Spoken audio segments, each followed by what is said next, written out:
But the real impact should be much more practical, because the real impact to these systems, in my opinion, are the better products which are manufactured in these products. That means better vision systems. You have better sensors. You can do better simulations with AI, easier to program. AI makes robots smarter, but it does not remove the laws of physics. That is every time the sentence what I say.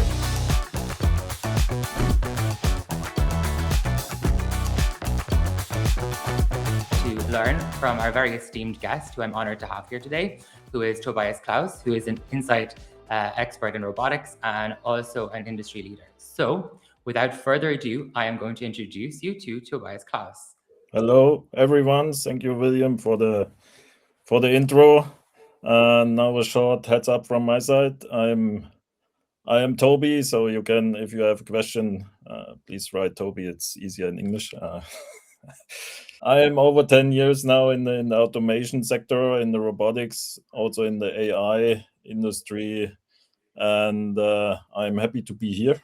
And yeah, let's have a good show about robotics, humanoids, and AI. Yes, amazing. First of all, Toby is much easier for me, so thank you very much. So going forward, I guess we can jump right into the questions. Firstly, obviously, I was doing a little bit of research about you, and I realized that you are founding a venture for yourself, which is quite interesting, particularly in this scene. So maybe you want to tell us a little bit about your new venture and what the future has in store for you before we deep dive into the trending topics. Sure, yes. So yeah, at the beginning of the year, I got a bad news that I got unemployed, and so something changed also for me, and I thought a lot. So what will be the next step? For sure, I'm not happy to be at home and sitting there. So I discussed this with a good friend, and we started to bring T2ronics live. T2ronics is a company where we want to do consulting. We want to do sales as a service and many more things, but some of these things are still a secret because we are discussing this with a lot of companies at the moment, if it's possible or not. And yeah, so it will be not only robotics, it will be also about drones, it will be about all the innovation products like quadrupeds, etc. Yeah, and that is what we are planning. And for sure, we want to have in the future maybe a good name in the market, because that is the important thing, and we want to help the customer to solve problems, to solve applications, and yeah, that's it. Amazing, that's cool. So pretty much you're trying to scale robotics companies into the European market. Yes. That's very interesting. Speaking of the European market, I guess now we can jump straight into what people have already been wanting to hear about, which is AI, right? So AI, we can see, is transforming the robotics industry, especially across Europe. And I guess from my perspective, I want to know, is this genuinely what's happening, or is it just hype? Yeah, so in my opinion, it is definitely happening, Okay. but not always in the way the headlines suggest. So in my opinion, there are a lot of demos, but the real impact should be much more practical, because the real impact to these systems, in my opinion, are the better products which are manufactured in these products. That means better vision systems. You have better sensors. You can do better simulations with AI, easier to program, and that is also the point. So I'm very technical enthusiast, and in my opinion, AI makes robots smarter, but it does not remove the laws of physics. That is every time the sentence what I say. Okay, my inner nerd is like nerding out right now. So when it comes down to AI and automation, right, I believe you probably work very closely with the C-suites or executive branches within the organizations. And I guess one of the questions that often comes up from my perspective and in general across most industries is, what do the C-suite underestimate when it comes to automation and scaling? Yeah, so the product is one part, and the problem is often more the integration level. So and this is it's very often underestimated. So Okay. underestimated, because buying a robot or an AI system is not the hardest part at the end. The hardest part is the connection to existing processes, to the ERP system, for example, in the logistics, to safety concepts, to maintenance routines, which will be very hard for the humanoids, in my opinion. But that is, let's see. And then and then you need for sure a lot of people who actually run the operation every day. Yeah, and at the Okay, end, so you're talking about the resources in general. yes, So you need a lot of more resources if you want to invest in humanoids. You also need to do a lot of invest in the resources. Yes.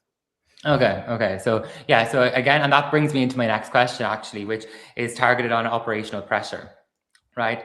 In highly automated environments, what does the day-to-day running look like? Because surely in robotics, where there is so much technology involved and engineering, but as well as that capacities of development, what does the operational day-to-day look like in most companies? Yeah. So day-to-day operational pressure means that everything is connected. And Okay. if one automation step or a complete cell stop, it can affect an upstream or a downstream of processes. And then you need a lot of teams, especially for the new technology, which are doing not only managing the machines. The point is they need to understand how I can bring a humanoid back online, because there is what I'm seeing is also that there is a I do not. So that is my opinion, but what I not see is that there is a service infrastructure behind right now. So there's a lot of saying, okay, it will work, but how it will work, that's a problem. Yeah. Okay, perfect. But I guess from terms then, this actually brings me again into with operational pressure, you're also going to find bottlenecks, right? Because in any company, whether it's a software like our own or whether it's a manufacturing mega giant like Google or Bosch, etc., there's always going to be a bottleneck somewhere. So I guess how then, or what are the main bottlenecks you see within the robotic sector, and how do you address them? Yeah, I think the main bottlenecks are before and after the robot itself. So before deployment, I mean with that before the deployment, teams spend a lot of time for processes, analysis, feasibility studies, safety assessments, simulations for sure with the new technology. That's for sure. That's a day-to-day work. Also to train data, and then the tooling, and at the end it is for sure also the integration. And after the deployment they lose time on debugging, because at the moment many companies are training data, but they are not on this step that they can say, okay, from today to tomorrow you will get a complete solution. You get your AI model which can handle your simple tasks.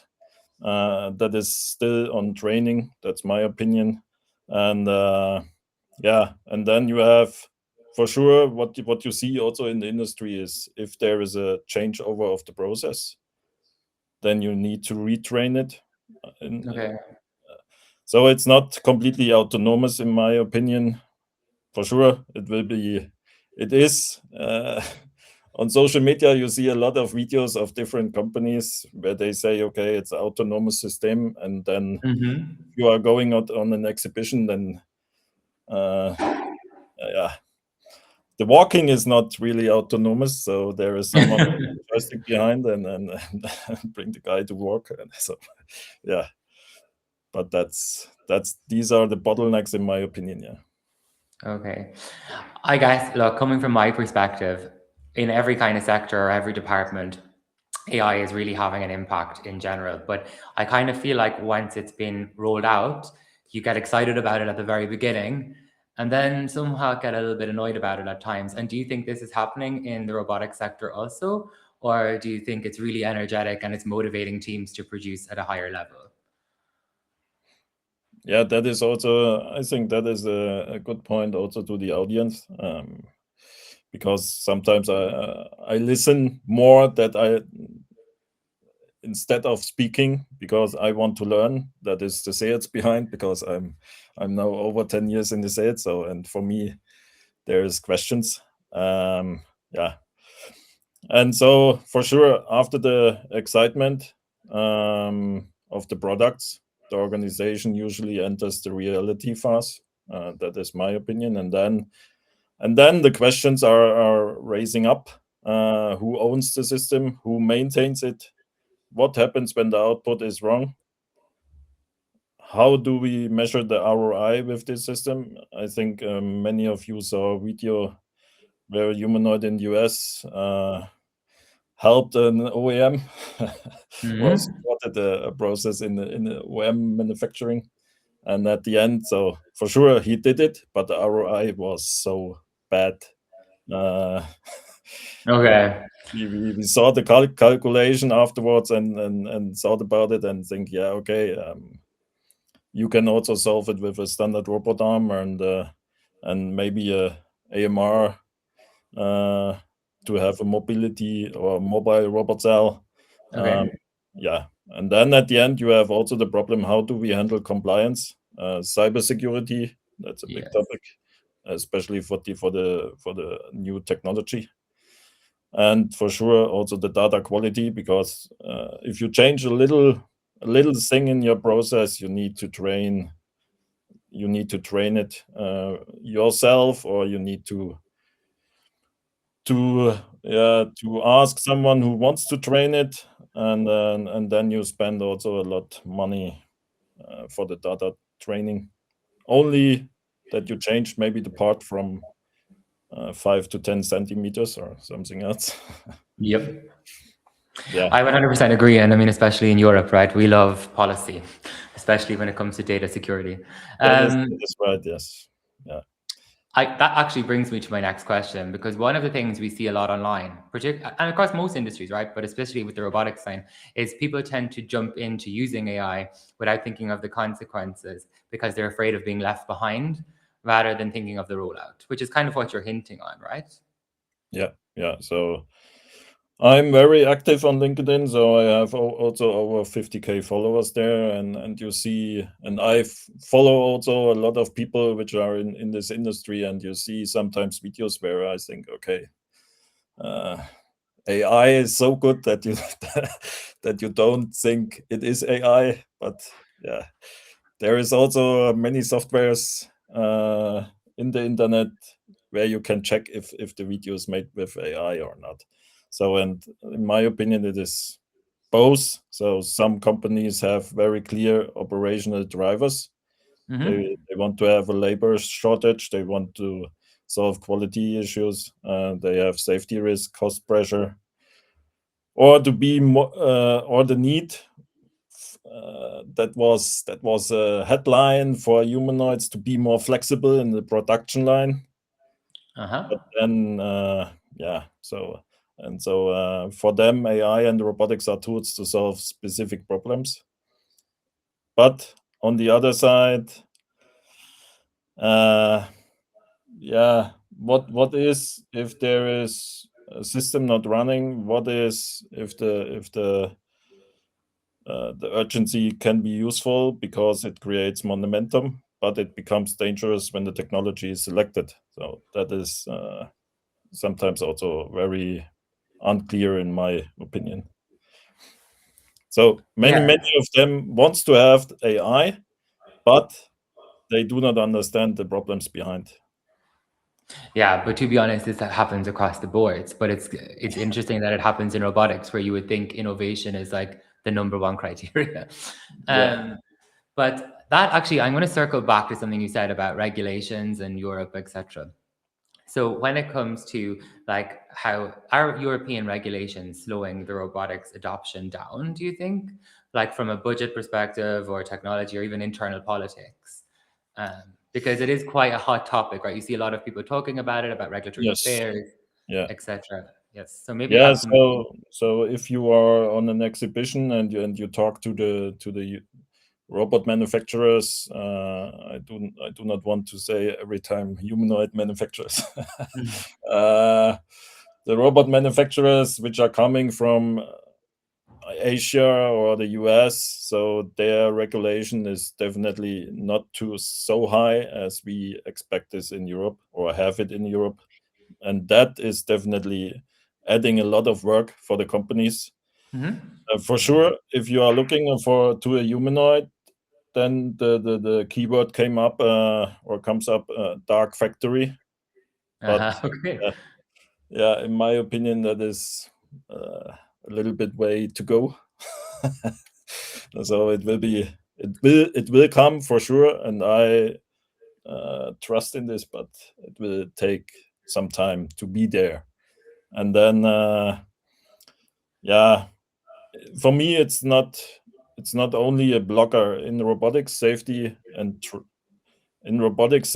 trust are the main points. And if a robot or AI system operates in a physical environment, then companies need to be very clear about risk documentation, human oversight, cybersecurity, and so on. So at the end, many manufacturers think about to use a humanoid next to a human.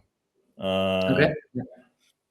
To have this in the future, I think we will also go a little bit back from the two-leg version from a humanoid to a wheeled version, because it's safety. It's from the safety perspective is more safe. Okay. And so yeah, but for sure, regulations slow down any process. It doesn't Yeah. matter if it's the robot or if it's another industry. Yeah. For sure. And I guess now that you've hit on this kind of like sci-fi field of reality, right, about bringing humanoids to life, I guess one of the things are how do you see the forecast for the future about humanoids being reliable to work from long periods by themselves without human supervision? Or do you think that will ever be possible? Do you think like the robots will rule the world one day? To be honest, yes, it will come. So all know maybe the movie iRobot. So there we saw what now maybe come to us, and it was so for me it was very interesting to see this movie, and now it's there. So I like the technology, but at the end it will heavily depends on the environment. So if we can bring a structure to it, then it will for sure coming to in the near future, maybe too easy tasks in the manufacturing, also in the logistics, in the inspection, in the warehouse automation. But if we talk about general purpose robots or humanoids working in dynamic human environments, we are not there yet at scale, because the challenge is not doing one impressive task. So that is what I said a few minutes ago. It is to be there, to be flexible, to be safe, to be reliable, and that's the main problem what we have at the moment, I think. Toby, I'm just going to ask you one quick question. We have a lot of questions from the audience, but one that keeps popping up maybe is, Tobias mentioned the term dark factory. Can you elaborate on what this is exactly? So I guess some of the audience want to know what that is. Yeah. So the dark factory is a factory, or many big OEMs wants to have a factory 24/7 without any human inside, and dark factory means so no light inside or minimum light conditions, let's say it like this, because in the dark factory many robots are working with vision systems, and I'm not sure if it will work. So if you understand the physics, it will not. And Okay. but yeah, dark factory in general is a factory where something will be produced, as we see, for example, at the automotive manufacturers, then there you have the car manufacturing line, sure, with humans, but the future will be with humanoids, not with humans, and then working together with the robot arms, and that should be a dark factory. Okay, sorry, I didn't want to interrupt you, but it was just a topic that Yes, keeps jumping up here. no problem. So the next thing is then at the end of the day, like without the current hype around AI, let's forget about that. What, again, in the future, do you think is going to be the prominent trend within robotics, or what do you see for the future of robotics? Yeah, so what excites me is not just smarter robots. It's a combination of AI, robotics. Then you have digital twins. That means you can do service from everywhere in the world to check your systems. You get every day better sensors, better accessoires for the humanoids or for the robot arms, and at the end you will have a robotic robot which will become easier to deploy, easier to teach, and easier to integrate into real operations. And I'm excited about robotics moving into areas where traditional automation was too rigid or too expensive. So that means healthcare, Okay. inspection, agriculture. So there is a lot.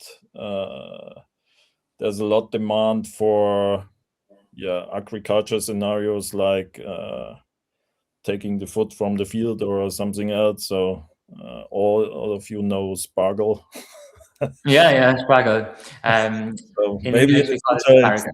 it's done by the humanoid. So Ah, okay, very cool, very cool. Just to all the internationals out there, asparagus is a really trendy thing, especially white asparagus in Germany. They love yes, it. Just so you know. But I guess that's very cool. My side would be, look, at the end of the day, before this quick interview, I was researching the market and I was looking at humanoids, and the videos are crazy. You have companies like Fractured AI, etc., doing crazy things in the States. I was wondering, because you are an industry insider, maybe you have a list of companies to look out for, or robots to look out for, or even trendy things that people would just find fascinating. yeah. So I do not want to talk anything not so well about Yeah, some yeah. companies. So that is a good question. But what I can tell you is, so you will get my contact details if you want to know more. Please send me an email or a special question about this, then we can talk about this. But for sure, so there are a lot of if we are looking on the humanoid industry, there are a lot of humanoids outside, which are the special dancer. So you can use it for entertainment, but not for real world in industry applications. And Okay. then on the other side, uh, there are a lot of companies which are really solving so far industrial cases with proof of concepts or something else, with a demo, or they are let's talk about the figure AI which did the process at BMW in the US. So that is a good example. It was online, so I can speak about it, but at the end the ROI was not so good. That's so Okay. many of many of the companies are also, I have the feeling many of the companies are stopping also investing in general robotics. So All right. Okay. they are waiting for the humanoids, but my opinion, don't wait too long. Try to fix it with the standard robotics, because there you can be sure that it will run. But if you want to talk about the brands, so I have access during my company now. I have access to different brands in Asia, like the Archibot, like the Uptech, These are two examples from there. Galbot, Booster Robotics, and then for sure I have also contact to the Figure AI. From the past, I have some contacts from Neura for sure, and No, then at the end of the day, we were really just talking about like if there was trendy brands that you see happening at the minute, for example, those that you just mentioned. It's cool. We would love to keep people up to date. So if you could give us some information about that maybe afterwards, it would be great.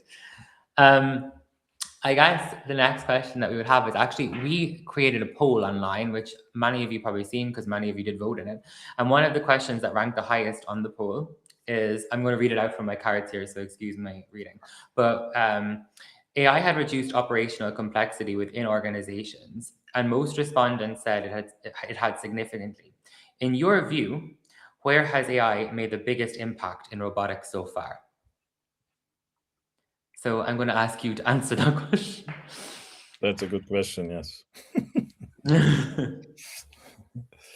Yeah, and maybe we can do another question with which companies are you in contact and want to, where you think it's the best humanoid supplier at the moment. That is for me very important.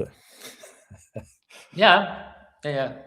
But I guess from the perspective of the poll question, this is more in line with where you think AI is making an impact on the industry. So whether you think it's in R&D, whether you think it's in scaling through sales, or whether you think it's in the production. Yeah. So in what area do you think right now AI has the most impact within a robotics company? Would you think development?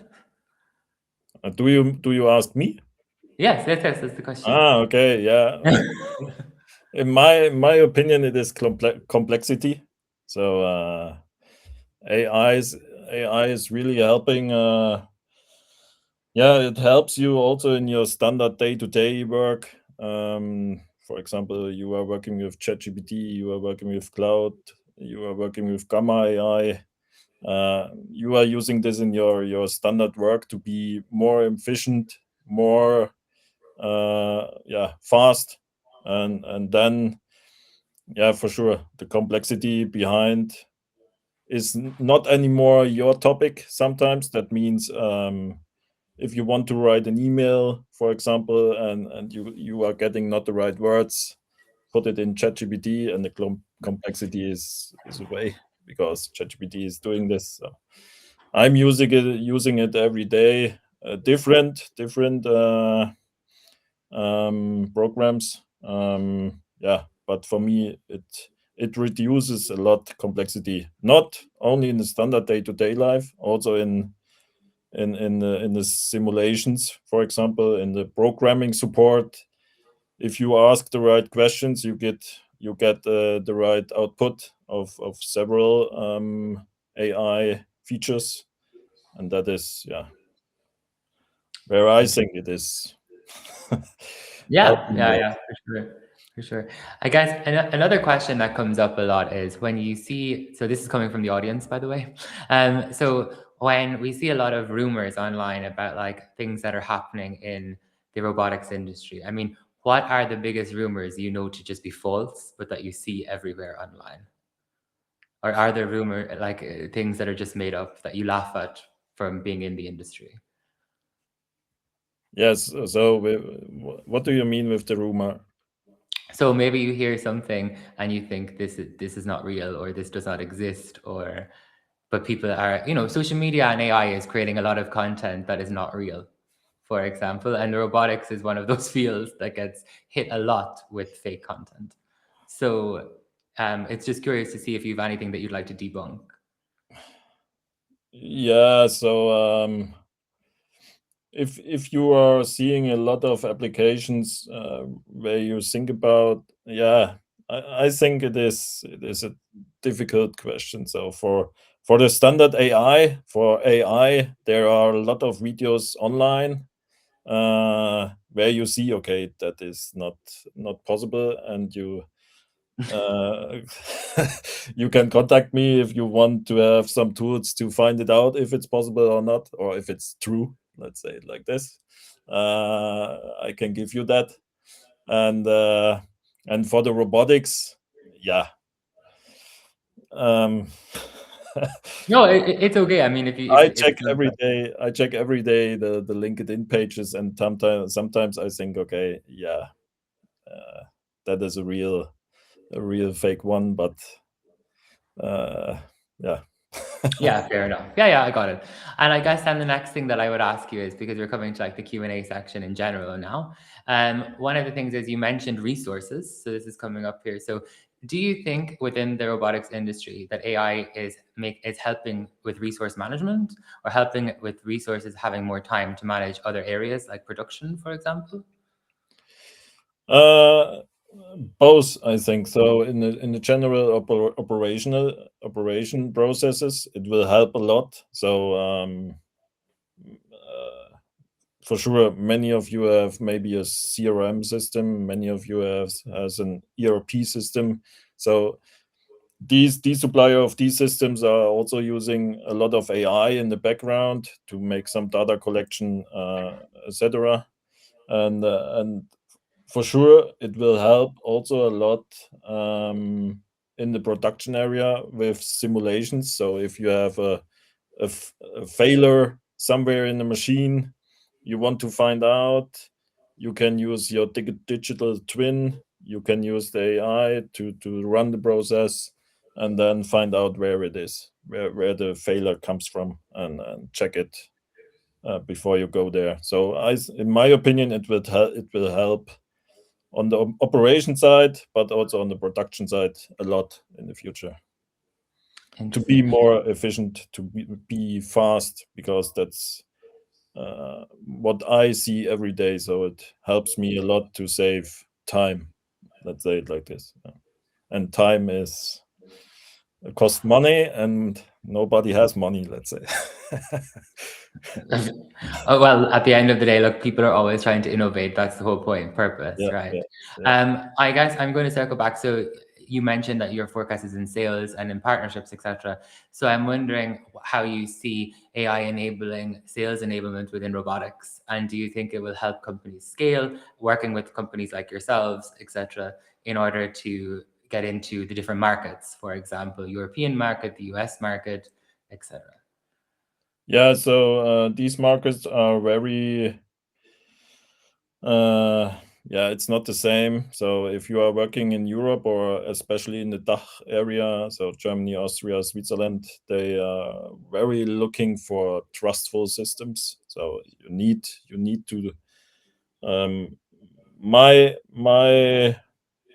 general task was bring a system on site, show that it works, and you will generate some trust, and then show it will work also in the process.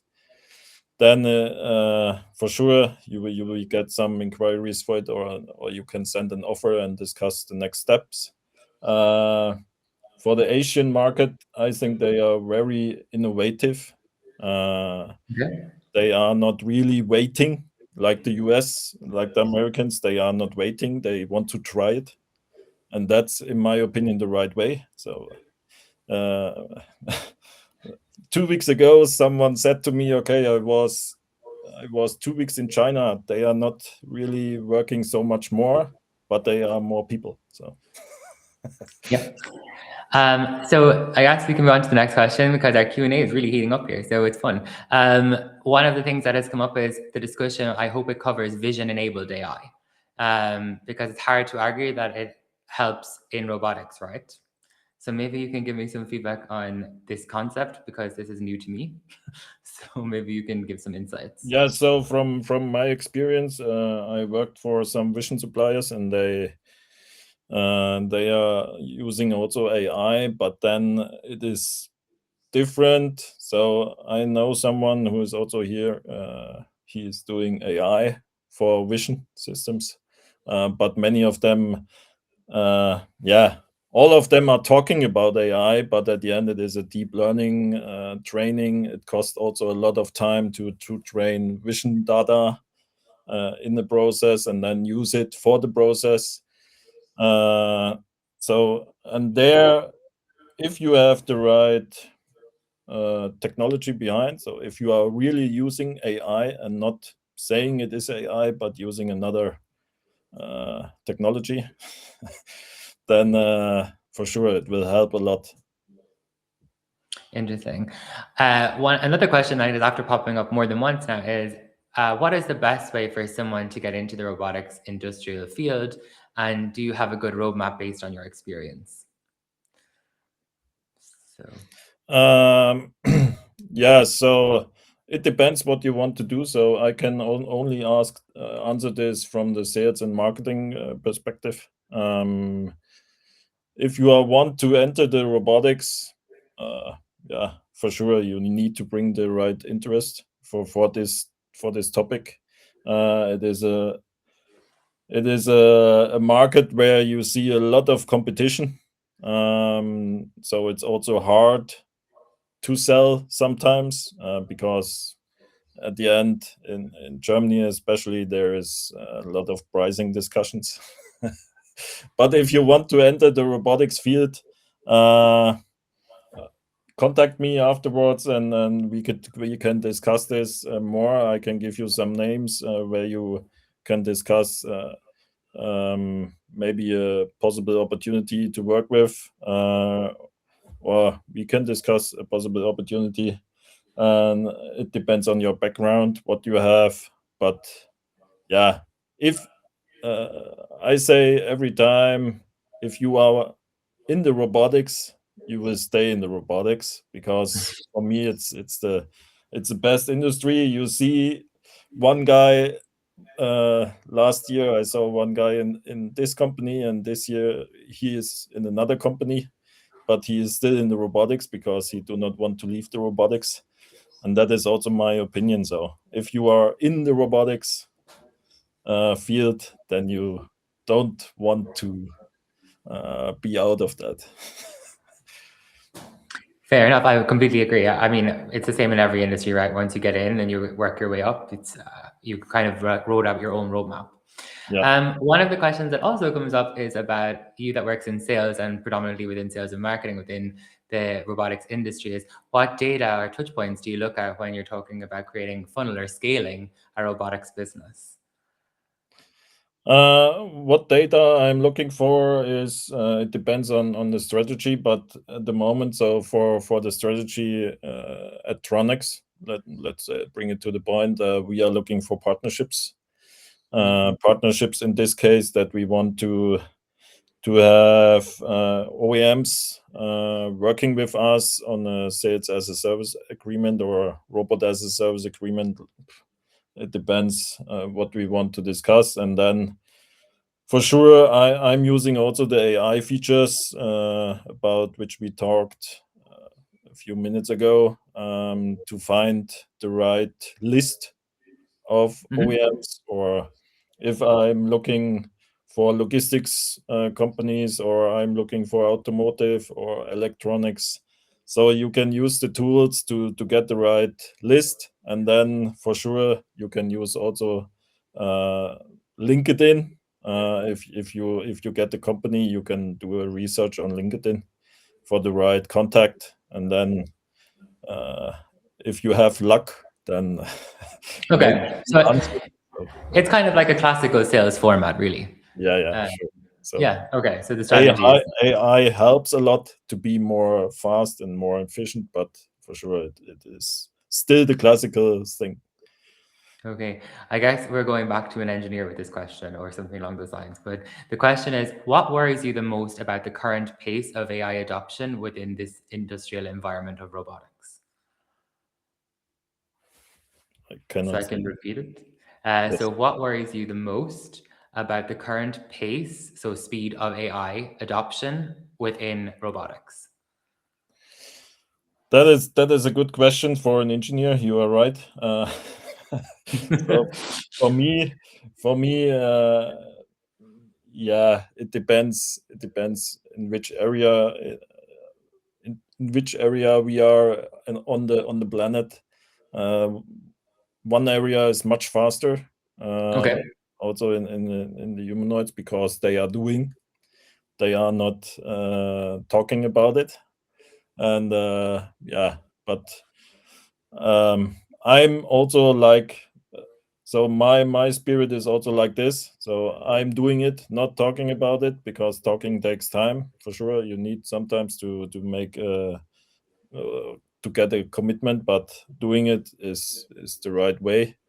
And there are some areas in on the planet where it's just this case, but yeah. So it depends where you live. Okay. Yeah. No, this is totally fine. And I guess from a perspective of people who are within the field of robotics and they're working within the sales and marketing environments, because let's be real, marketing is my forte, shall we say. And I will be questioning in regards, so sales, I'm obviously not a salesman, but I have a fair idea about sales. So when it comes to the marketing strategies, you see a lot of robotics companies becoming heavily involved on social media, right? It's really Yeah. crazy, especially over the last couple of months or years. Yes. And this is really like standing out to me as a marketeer, because before it was rare that you would see a robotics video, right? And if it was coming from Hollywood, not from a robotics company. So it is cool to see. So do you think the trend now is that robotics are beginning to become more to the forefront? Yeah, in my opinion, it's not. Yeah, we can say robotics, but we can also say humanoids. So, and I have the feeling that there is every day coming up one new company with the humanoids, because yeah, investor likes humanoids. Let's say it like this, and to yeah. So it is. Yeah, it is sometimes a really strange situation that you see. For example, you checking your LinkedIn, you're checking other social media channels, and then you see a robot. You check the details about the company, and it's still founded 2 months ago or something else. And yeah, so it is crazy. You see, I think almost every week a new company raising up in this field. Yeah, so that's You my hit one. You hit one important question, which I think is really big in all industries, but in particularly in like tech, robotics, etc., and that's investment, right? yeah. It is the hot topic on everyone. What do you think investors within the robotics field or humanoid field are looking out for the most right now? Yeah, I think investors are looking at the moment, though, for tech companies. That means if you don't need to have a product, or yeah, it depends what you want to do. Uh, if you are or you want to start an OEM manufacturing, you want to build your own product, then what they are looking for, that's my feeling, is if you are doing a humanoid, you are interested Mm-hmm. for us. If you are doing a standard 6-arm robot, then yeah, we don't care about it. uh, Right. yeah, and then for sure they are looking also for the technical possibility. They are looking if you have engineers on site. They are looking if you have the right strategy to the market. What do you want to solve with your product?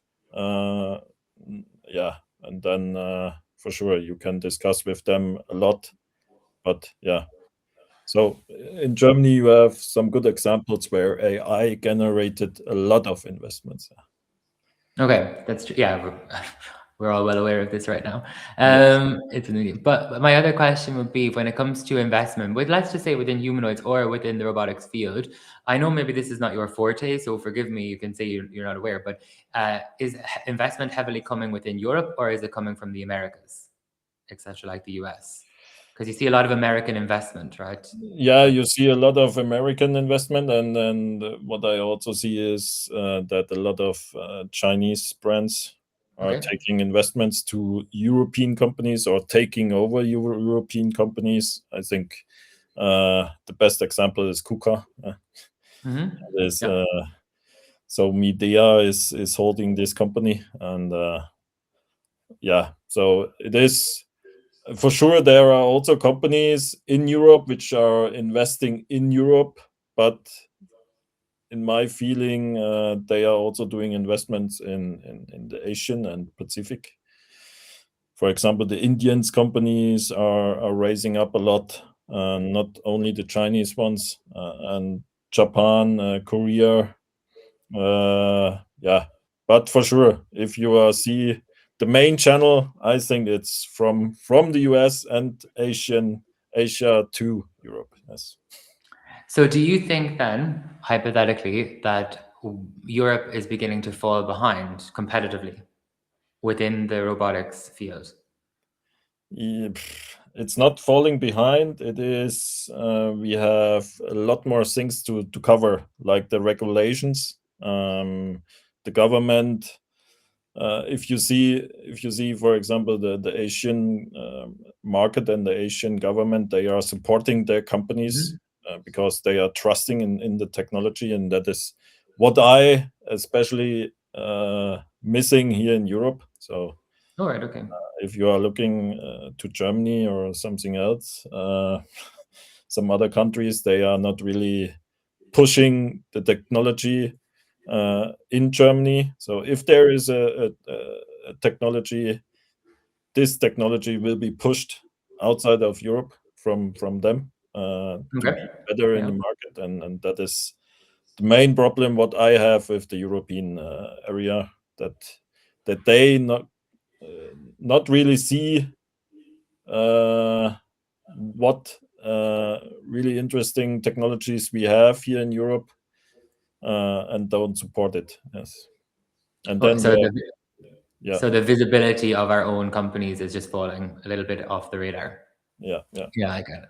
I guess maybe this is one of the reasons people are actively now embracing marketing more than ever, right? Yeah. To gain vision. Yes, exactly. The other question that we have here is, you mentioned about healthcare and agriculture being the next trend. Do you see this happening in 5, 10, 15, 20 years in a realistic vision is the question. That's a good question. Healthcare and pharmacy will be in the near future for sure, Okay. because this, in my opinion, many tasks are the same which you have in the logistics, like packaging, like material handling, etc.